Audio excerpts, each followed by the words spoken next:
Hi, Ryan Ribeiro here with Prep Journalism, and I'm interviewing Mike Desousa today. How are you, Mike? Very good. How are you, Ryan? Good.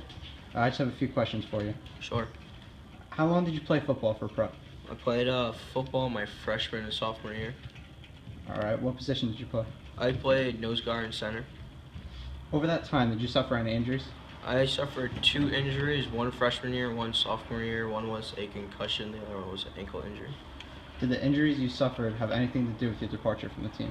That was actually the primary reason I left. I started to notice that the injuries were really affecting me in my daily life physically.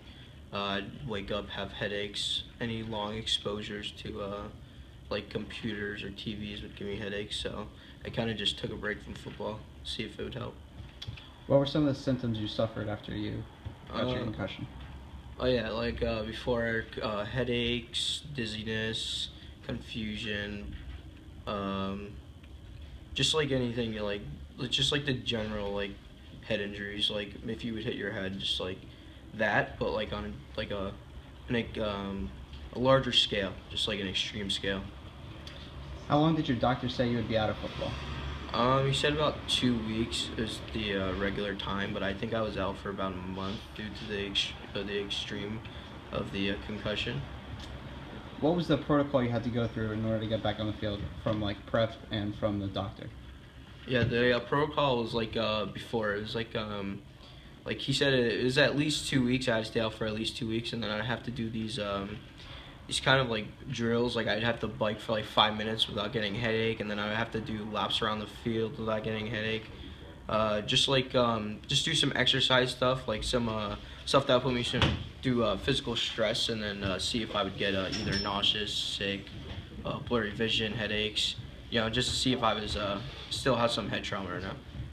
Did you have any reservations returning to football after any of your injuries? Yeah, definitely. I definitely didn't want to go all out like I usually did. I didn't want to get hurt again because experiencing concussion was like really scary for me. It was the first time, and like I didn't really like the feeling. Like I never remember ever getting the concussion, waking up in the hospital. All I remember is waking up in a hospital bed, and talking to some doctors. So you said you were hesitant to go all out. Were any of your former teammates hesitant to play in that same style due to injury concerns? Definitely. My friend Adam had a concussion on the same day, actually. So, we kind of shared the same fear. We both didn't want to go all out because we didn't want to fear getting a concussion again. You're only allowed to get 3 concussions, but nobody wants to get any more after one. So. Do you think the football community can do anything better to make the game safer for youth and even the pros to play the game? Yeah, definitely. They're already doing something. Like they implemented these 2 helmets. Riddell did. I forgot the name. They're like Speedflex or something like that. But they help protect against concussions specifically.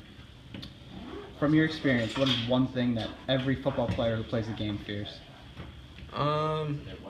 Probably the injuries, probably the concussions. Nobody really wants to get concussions.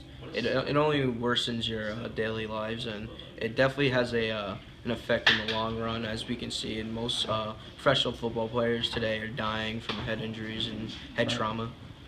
Right. Do you think there is an issue keeping the heads of players safe in football? Definitely. It's always going to be a constant issue. You can't really prevent it. I mean, you can you can prevent it, but I mean, you can't fully stop concussions. It's a thing that's always going to happen. Football's a high speed, high contact sport, so it's not something you can fully prevent, but you can prevent it to some scale. From your experience at Prep, do you think that Prep does a good job at protecting you guys who get concussions, athletes?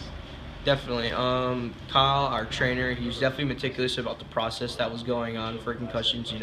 Even if I said I had like the slightest headache, he'd be like, "All right, you got to do this again the next day and see if you get a headache again."